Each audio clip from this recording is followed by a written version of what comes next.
أعوذ بالله من الشيطان الرجيم. بسم الله الرحمن الرحيم. ويا آدم اسكن أنت وزوجك الجنة فكلا من حيث شئتما ولا تقربا هذه الشجرة فتكونا من الظالمين. فوسوس لهما الشيطان ليبدي لهما ما وري عنهما من سوآتهما وقال ما نهاكما ربكما عن هذه الشجرة إلا أن تكونا ملكين أو تكونا من الخالدين. سورہ اعراف سورہ نمبر 7 آیت نمبر 19 اور 20.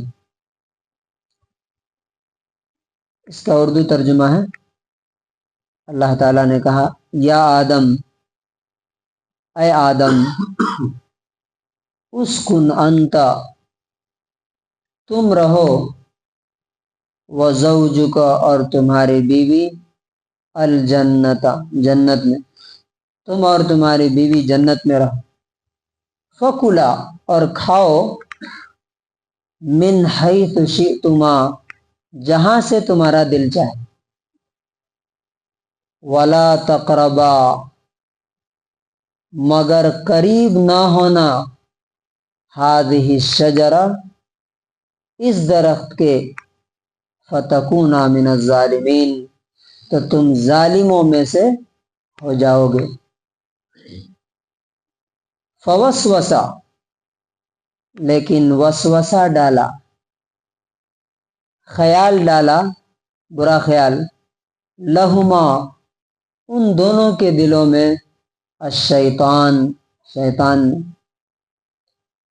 لیبدیا، تاکہ ظاہر کر دے، لہما، ان دونوں کے سامنے، ما وری عنہما من سوآتہما، ان کے چھپے ہوئے شرمگاہوں کو، کیونکہ آپ کو معلوم ہے جیسے ہی انہوں نے کھایا، ان کے جسم پر جو جنت کا لباس تھا وہ کیا ہوا، ہٹ گیا. وقال، اور کہا، ما نہاکما، نہیں روکا ہے تم دونوں کو، ربکما، تمہارے رب نے، عن ہذہ الشجرہ، اس درخت سے، الا، مگر صرف اس وجہ سے، ان تکونا ملکین، کہ تم فرشتے بن جاؤ گے، او تکونا من الخالدین، یا تمہیں ہمیشہ ہمیش کی لائف مل جائے گی، ہمیشہ زندہ رہو گے یہ کھا لینے کے بعد. اس کا انگلش ٹرانسلیشن ہے، And Allah said, O Adam, dwell you and your wife in paradise, and eat from wherever you will, but do not approach this tree, lest you be among the wrongdoers. But Satan whispered to them to make apparent to them that which was concealed from them of their private parts. And he said, Your Lord did not forbid you this tree, except that you become angels or become of the immortals. اب یہ کہانی میں یہ دو آیتوں سے اللہ تعالیٰ ہمیں کیا سکھانا چاہتا ہے، کیا لیسن دینا چاہتا ہے؟ پہلی بات یہ ہے کہ جس طرح سے آدم علیہ السلام کو اللہ تعالیٰ نے جنت میں ہر چیز کھانے کی اجازت دے دی تھی، ایک درخت سے منع کیا تھا کہ یہ نہیں کھانا، اسی طرح اللہ تعالیٰ نے دنیا میں بھی ہمیں بہت ساری چیزیں کھانے کی آزادی دی ہے نا، بہت ساری حلال چیزیں ہیں، اور کچھ چیزیں اللہ تعالیٰ نے ہمارے لیے کیا کی ہے، حرام کر دی. اللہ تبارک و تعالیٰ یہ کہانی سے ہمیں بتانا چاہتا ہے کہ تمہیں اپنے والد کی، اپنے دادا کی غلطی دہرانا نہیں. جن چیزوں سے منع کیا ہے ان چیزوں سے دور رہنا. لیکن دوسری جو آیت ہے آیت نمبر 20، اس میں اللہ تعالیٰ نے کیا کہا کہ شیطان نے ان کو کیا کیا. اوپر شیطان کا چیلنج اللہ تعالیٰ نے بتایا تھا. شیطان نے کیا کہا تھا؟ لَآتِيَنَّهُمْ، میں ان پر حملہ کروں گا. کہاں کہاں سے؟ مِن بَيْنِ أَيْدِيهِمْ، ان کے سامنے سے، وَمِن خَلْفِهِمْ، اور کہاں سے؟ پیچھے سے، وَعَنْ أَيْمَانِهِمْ، دائیں سے، وَعَنْ شَمَائِلِهِمْ، اور بائیں سے. تو چاروں طرف سے شیطان کا حملہ ہوا. شیطان کا حملہ کیا ہوتا ہے؟ وسوسہ. یہ اللہ نے بتایا. خیالات. آپ دیکھیے برائی دیکھ کر کے ہمارا دل بولتا ہے نہیں یہ غلط ہے، لیکن وہ اس کو بیوٹیفائی کر رہا ہے. اس میں کون سی بری بات؟ سود. کیا ہے یہ؟ ہم پیسہ لگا کے بھی نفع کماتے ہیں تجارت میں، اسی طرح سے ہم کسی کو سود دے کے بھی کماتے ہیں. تو کیا فرق ہے اس میں؟ کیا برائی ہے اس میں؟ کیا قباحت ہے؟ فائدہ دکھاتا. اسی طرح سے آپ دیکھیے کہ کسی کا حق مارنا، رہے یہ پراپرٹی تم نے اگر چھین لی فلاں کی تو تم تو مالدار ہو جاؤ گے، فلاں گھوٹالہ کر لیا. یہاں پیسہ انویسٹ کرو گے تو مہینے میں 1,00,000 کا 3,000 ملے گا ہر مہینے. لاس نہیں ہوگا. جہاں لاس نہیں ہے وہی سود ہے. جہاں لاس نہیں ہے. آپ دیکھیے اکثر لوگ سوال کرتے ہیں، ایک جگہ ایک کمپنی آئی ہے، وہ بول رہی ہے کہ تم اتنا پیسہ لگاؤ گے تو منتھلی تم کو اتنا بینیفٹ ملے گا ہی ملے گا، اس میں کوئی نقصان نہیں ہے. یہی تو سود ہے. کیونکہ دنیا میں کوئی بھی ایسا کاروبار نہیں ہے جس میں صرف کیا ہو؟ صرف کیا ہو؟ نفع اور پروفٹ. ہر کاروبار میں کیا ہوتا ہے؟ اگر کاروبار ہے تو نقصان بھی ہوگا. تو فکس کیسے ہو سکتا ہے؟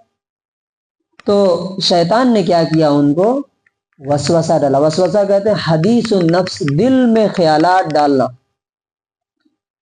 اور اس نے کیا کیا؟ ننگا کرنے کے لیے ان کو. اور کیا اس کا دلیل کیا دیا؟ فائدہ کیا بتایا؟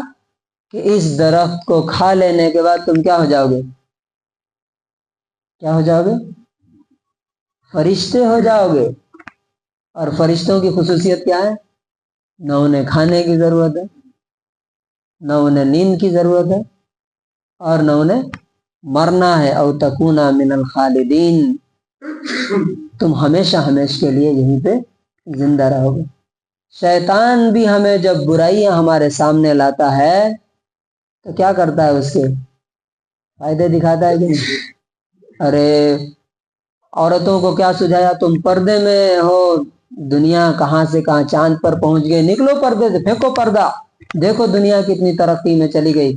اور پردہ پھینک کر کے جب باہر نکلی تو پتا چلا کہ باہر بھی 8 گھنٹے ڈیوٹی کر کے آ رہی ہے، اور گھر میں بھی آ کر کے کیا کر رہی ہے بیچاری؟ گھر کا بھی پورا کام کر رہی ہے. ڈبل برڈن ڈال دیا، ڈپریشن، ٹینشن. تو کنکلوژن اور خلاصہ کیا ہے ان دونوں آیتوں کا؟ کیا لیسن ہے؟ کہ اللہ تبارک و تعالیٰ نے جو کہا بس وہی سب کچھ ہے. اس کے بعد اگر اس کے خلاف کوئی کچھ کہتا ہے، کتنا بھی دلیلیں دے، پروف دے، جسٹیفائی کرے، فائدے بتائے، ہمیشہ یاد رکھیے کہ برائیوں کا جو فائدہ کوئی بتاتا ہے سمجھ لیجئے کہ وہ آپ کا شیطان، چاہے وہ انسان ہو چاہے وہ دل میں آتا ہو.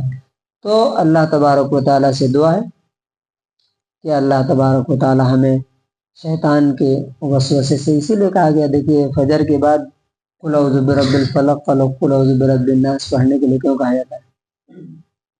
من شر الوسواس الخناس. کیا کرتا ہے وہ؟ وسوسہ ڈال کے پھر چھپ جاتا ہے، اور جاتا نہیں ہے، پھر اٹیک کرتا ہے. اور اس کو ہرانے کے لیے صرف ایک ہی چیز ہے، کیا؟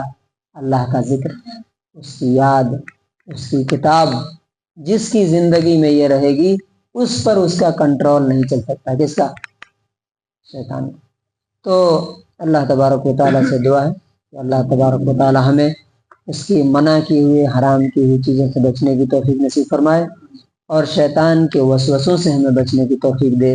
اور اللہ تعالیٰ نے جن چیزوں کو حرام قرار دیا ہے ان کا کوئی بھی کتنا بھی نفع اور فائدہ اور پروفٹ بتائے، اللہ تعالیٰ ہمیں ان سے بچنے کی توفیق نصیب فرمائے۔